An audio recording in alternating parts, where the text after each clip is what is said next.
South ఇండియాలోనే biggest sorry store మన Varahi silks మన విజయవాడ ఎంజీ రోడ్ లో డిసెంబర్ 4వ తారీఖున ఘన ప్రారంభం. నమస్కారం, వెల్కమ్ టు ఐ డ్రీమ్. నేను మీ సంగీత. ఐబొమ్మ ఫౌండర్ రవికి పోలీసు జాబ్ ఆఫర్ అనేది నిజమా కాదా? నిజంగానే పోలీసులు తనకి సైబర్ క్రైమ్ డిపార్ట్మెంట్లో వర్క్ చేస్తే మంచి శాలరీ ఇస్తాము అని చెప్పేసి ఆఫర్ ఇచ్చారా లేదా అనేది మనం ఒక్కసారి ఈ వీడియోలో పూర్తి స్థాయిలో తెలుసుకుందాం. నిజంగా చెప్పాలి అంటే నిన్నటి వరకు కూడా అతను చాలా వరకు సినిమాలు ఇక 25,000 సినిమాలన్నీ కూడా అతను పైరసీ చేసేసి దాన్ని ఒక సైట్లో పెట్టేసి ఉచితంగా జనాలందరికీ కూడా అందించడం జరిగింది. మనకు తెలియకుండానే మన యొక్క డేటా అంతా కూడా కలెక్ట్ చేశారు అని చెప్పేసి దానిపైన అతన్ని అనుమానిస్తూ పోలీసులు అతన్ని వాళ్ళ ఆధీనంలోకి తీసుకోవడం జరిగింది. తనను పట్టుకోవడం కోసం కూడా చాలా వరకు జరిగినాయి. తర్వాత అతన్ని అరెస్ట్ చేసిన తర్వాత ఇటు జనాల నుంచి వెళ్ళి అటు ఫిలిం ఇండస్ట్రీ నుంచి దాంతోపాటు పోలీస్ డిపార్ట్మెంట్ నుంచి కూడా భిన్నమైన వాదనలు, అదేవిధంగా వారి యొక్క స్టేట్మెంట్స్ అన్నీ కూడా మనం చూసాం నిన్నటి వరకు కూడా. ఇప్పుడు ఒకేసారి ఒక ఆరోపణ ఎదుర్కొని నిందితుడుగా అంటే సైబర్ దాంట్లో ఏదైతే పైరసీ చేసేసి దానికి సంబంధించిన యొక్క లింక్స్ అన్నీ కూడా పెట్టడం జరుగుతుంది. ఎక్కడి నుంచి తీసుకుంటున్నారు, ఎలా తీసుకుంటున్నారు, అతను కరేబియన్ దీవులలో కూడా ఏం చేశారు, డొమైన్స్ అన్ని ఎక్కడ ఉన్నాయి అనే దానిపైన ఈ పూర్తి స్థాయిలో ఇంట్రాగేషన్ అనేది రవిని అడగడం అనేది పోలీసులు చేస్తూ ఉన్నారు. అప్పటి కూడా దానికి సంబంధించిన పూర్తి ఇన్ఫర్మేషన్ అయితే రవి దగ్గర నుంచి ఎలాంటి ఇన్ఫర్మేషన్ రావట్లేదు. కానీ అతని యొక్క స్కిల్స్ కానివ్వండి, అతని ఆలోచన విధానం కానివ్వండి, అతను వర్క్ చేసిన స్టైల్ కానివ్వండి, దాంతోపాటు అతనికి ఉన్న నాలెడ్జ్ కానివ్వండి, ఏదైతే టెక్నాలజీ మీద ఉన్న నాలెడ్జ్ కానివ్వండి, ఇదంతా కూడా చాలా బ్రహ్మాండంగా ఉంది, చాలా షార్ప్గా ఉంది. కాబట్టి అతనికి సైబర్ క్రైమ్ డిపార్ట్మెంట్లో జాబ్ ఇచ్చేసి మంచి ఉద్యోగం మంచి శాలరీని ఇవ్వడం జరుగుతుంది. కాబట్టి అతనికి ఆఫర్ చేశారు. ఆఫర్ చేస్తే ఎవరైతే రవి ఉన్నారో ఆయన వచ్చేసి నేను కరేబియన్ దీవుల్లోనే అటు ఆంధ్ర అదేవిధంగా తెలంగాణకు సంబంధించిన ఫుడ్ ప్రిపేర్ చేసి అక్కడి జనాలకు మన యొక్క రుచులను అందించాలన్న థాట్లో ఉన్నాను, కాబట్టి నాకు ఈ ఆఫర్ వద్దు అని చెప్పేసి అతను తిరస్కరించారు అన్న వార్తలు అనేది చాలా వరకు వస్తున్నాయి. దీని విషయంలో ఏమైందంటే పోలీసులు నిన్నటిదాకా అతను నిందితుడు అన్నారు, ఇలా పైరసీలా చేశాడని చెప్పేసి అన్నారు, ఇంత క్రైమ్ చేశారని చెప్పేసి అన్నారు, మన డేటా అంతా కూడా అతని దగ్గర ఉంది అని చెప్పేసి అన్నారు. అలాంటి సమయంలో ఇలా ఉద్యోగం ఎలా ఇస్తారు, ఉద్యోగం ఆఫర్ చేస్తారా అంటే పోలీసులు చేసిన తప్పని ఒప్పుకుంటున్నారా అని చెప్పేసి నాకు ఉదయం నుంచి కూడా నాకు సంబంధించిన వాళ్ళు కాల్ చేసి మరి అడగడం జరుగుతుంది. మరి అలాంటప్పుడు పోలీసులు చేసిన తప్పు అంటే ఫిలిం ఇండస్ట్రీ నుంచి వీళ్ళందరూ కూడా అందరూ కలిసిపోయారా, అందుకని ఉద్యోగం ఆఫర్ చేస్తున్నారా, అలాంటి వ్యక్తిని దగ్గర పెట్టేసుకుంటే వారు ఏమైనా కావాల్సిన చేయించుకుంటారు, అలాంటివన్నీ ఉండవు. ఇలాంటి మీ యొక్క ఊహాగానాలు ఏవైతే ఉంటాయో అవన్నీ పక్కన పెట్టండి. ఫస్ట్ ఆఫ్ ఆల్ ఒకవేళ మీకు ఇన్ఫర్మేషన్ పూర్తి స్థాయిలో తెలియాలి అంటే ఎక్కడైతే రవి అరెస్ట్ అయి ఉన్నారో ఆ యొక్క పోలీస్ డిపార్ట్మెంట్లో మీకు ఎవరైనా తెలిసిన వాళ్ళు ఉంటే కాల్ చేసి ఇమీడియట్గా నిజంగానే జాబ్ ఆఫర్ చేశారా సార్, అతను రిజెక్ట్ చేశాడా అనే విషయాన్ని కనుక్కున్న తర్వాతనే మీరు దానికి సంబంధించిన ఇన్ఫర్మేషన్ అంతా కూడా జనాలకు అందించే ప్రయత్నం చేయండి. లేని పక్షంలో ఏమవుతుందంటే ఇటు పోలీస్ డిపార్ట్మెంటు అదేవిధంగా ఫిలిం ఇండస్ట్రీకి సంబంధించిన వారిపైన కూడా నెగిటివ్ ఇంపాక్ట్ పడే అవకాశం జనాల నుంచి నెగిటివ్ ఇంపాక్ట్ ఆల్రెడీ ఉంది, దాని ఇంకా ఎక్కువ రెట్టింపు అయ్యి జరగకూడని సంఘటనలు కూడా జరిగే అవకాశం ఉంటుంది. ఏదైతే నెగిటివ్ ఇంపాక్ట్ ఉందో అది ఇంకా రెట్టింపు స్థాయిలో కూడా పెరిగే అవకాశం ఉంటుంది. నిన్నటిదాకా నిందితుడు అన్న వ్యక్తికి ఇప్పుడు పోలీసు ఉద్యోగం ఇస్తున్నారు అని అంటే పోలీసులు ఇటు ఏంటి అని చెప్పేసి అన్న దూరంలో కూడా వారు కొంతమంది ఆలోచన విధానం చేస్తున్నారు. మీకు ఏదైతే అనిపించిందో, ఏదైతే మనసులోకి వస్తుందో, ఏ థాట్ అయితే ఉంటుందో అది తాటికాయలంతా అక్షరాలతోటి మీరు థంబ్నెయిల్స్ పెట్టేసి మీ యొక్క పర్సనల్ ఛానల్స్లో మాత్రం చూపించి జనాలను పక్కతో పట్టించొద్దు. పట్టించారు అంటే అనవసరంగా మీకు తెలియకుండానే మీ పైన కేసులు ఫైల్ అయ్యే అవకాశం ఉంటుంది, జైల్లో కూర్చునే అవకాశం కూడా ఉండే ఛాన్సెస్ ఉన్నాయి.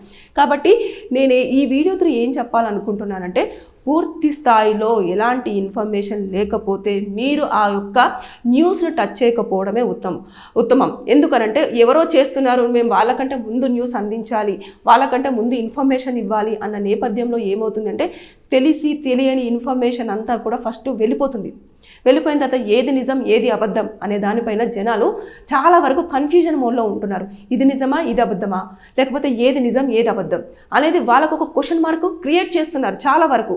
కాబట్టి దానివల్ల ఏమవుతుందంటే ఇప్పటికే చాలా వరకు థంబ్నెయిల్స్ కానివ్వండి, మనం ఏదైతే డిజిటల్ మీడియాలో వస్తున్న ఇన్ఫర్మేషన్ కానివ్వండి, దాని ప్రకారంగా కేసులు అనేవి ఫైల్ అవుతున్నాయి. పర్సనల్ ఛానల్స్ మీద చాలా కేసులు ఉన్నాయి.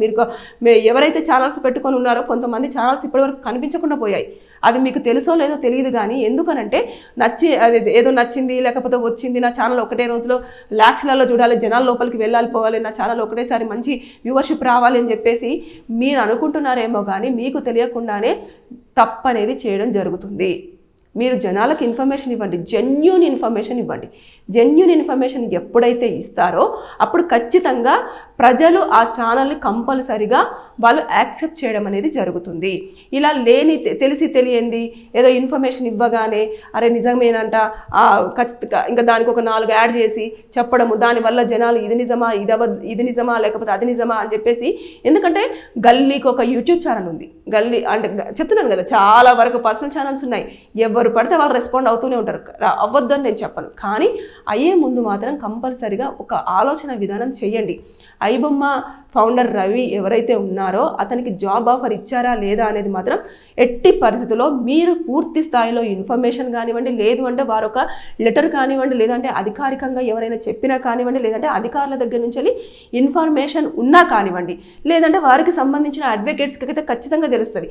కంపల్సరీగా ఆ అడ్వకేట్స్ అయినా కూడా అప్రోచ్ అయ్యి వారి దగ్గర నుంచి ఇన్ఫర్మేషన్ తీసుకున్న తర్వాతనే మీరు ఇన్ఫర్మేషన్ అనేది కూడా జనాలకు చెప్పే ప్రయత్నం చెయ్యండి తప్పించి జాబ్ ఆఫర్ ఇచ్చారు, పోలీస్ జాబ్ ఆఫర్ మొన్నటిదాకా పైరసీ దాంట్లో నిందితుడన్న రవికి పోలీసులే పిలిచి మరి అతని టాలెంట్కు సలాం చేస్తూ జాబ్ ఇచ్చారు, ఇలాంటివన్నీ పెట్టకండి. అనవసరంగా మీరు తెలియకుండానే తప్పు చేస్తున్నారు, మీకు తెలియకుండానే మీ పైన కేసులు ఫైల్ అవుతాయి, మీకు తెలియకుండానే మీరు జైల్లో వెళ్ళి కూర్చునే పరిస్థితి కూడా ఉంటుంది. దానికి సంబంధించి సుప్రీంకోర్టు రీసెంట్గా కూడా ఆల్రెడీ చెప్పింది, ఎవరు కూడా మీకు తెలిసిన ఇన్ఫర్మేషనే చెప్పాలి, తెలియని ఇన్ఫర్మేషన్ అంతా కూడా మీరు చెప్పే ప్రయత్నం చేయొద్దు. చేసినారంటే మీ పైన కేసులు అట్రాక్ట్ అయ్యే ఛాన్సెస్ ఉంటుంది, శిక్షలు కూడా అనుభవించాల్సి వస్తుంది అని చెప్పేసి చాలా క్లియర్గా స్పష్టంగా చెప్పడం జరిగింది.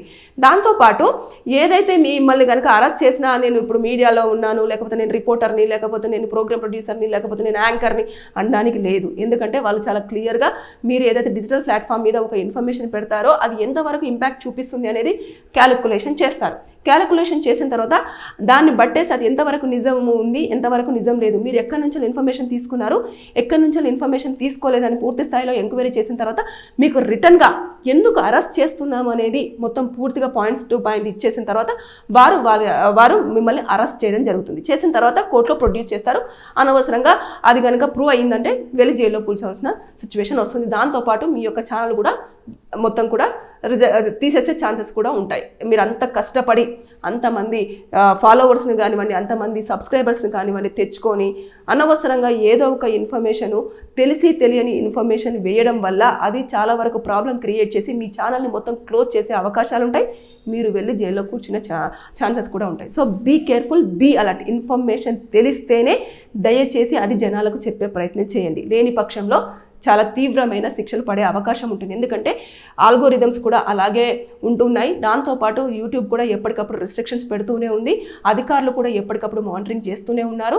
ఎక్కడ ఏం జరుగుతుంది అనేది కూడా పూర్తి స్థాయిలో అంటే రోజుకి కూడా టెక్నాలజీ పరంగా అన్నీ కూడా డెవలప్ అవుతూ వస్తున్నాయి. కాబట్టి మేము దొరుకుతామా ఏముందిలే అని చెప్పేసి అని మాత్రం అనుకోకూడదు. ఖచ్చితంగా దొరుకుతారు.